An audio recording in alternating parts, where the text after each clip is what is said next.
করতে পেরেছে তৃণমূল নেতা জয়প্রকাশ মজুমদারের সঙ্গে। জয়প্রকাশ বাবু, আমরা দেখতে পাচ্ছি এবার ডোনাল্ড ট্রাম্পের পক্ষ থেকে যে বিষয়টি জানানো হলো একেবারে নিজ মুখে তিনি স্বীকারোক্তি করলেন যে ভারতের ভোটের হার বৃদ্ধিতে $21 মিলিয়ন মোদীকে দিয়েছে আমেরিকা। কিভাবে দেখছেন আপনি এই বিষয়টিকে?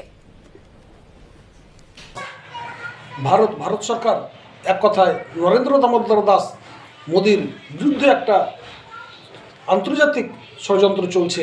এই আন্তর্জাতিক ষড়যন্ত্রের মূল হোতা হচ্ছে আমেরিকা।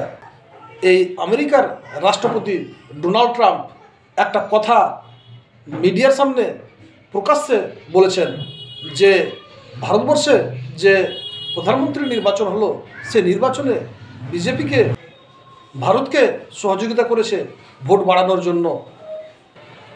হঠাৎ করে সাহায্যের কথাটা বলার কারণ কি?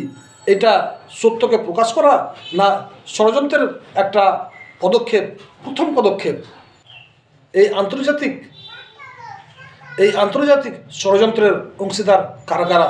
চর্চা পর্চা ভালোভাবে পর্যালোচনা করেছে যে এই আন্তর্জাতিক ষড়যন্ত্রের অংশীদার একদিকে যেমন আমেরিকা আছে, ফ্রান্স আছে, এক কথায় পুরো ইউরোপ ইউনিয়ন এই ষড়যন্ত্রের কাজে লিপ্ত আছে। এর মূল কারণটা কি?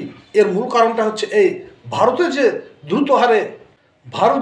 দ্রুত হারে আর্থিক সমৃদ্ধির দিকে এগিয়ে যাচ্ছে, সেই আর্থিক সমৃদ্ধিতে ঈর্ষান্বিত হয়ে ভারত সরকারের বিরুদ্ধে একটা ষড়যন্ত্রে লিপ্ত হয়েছে।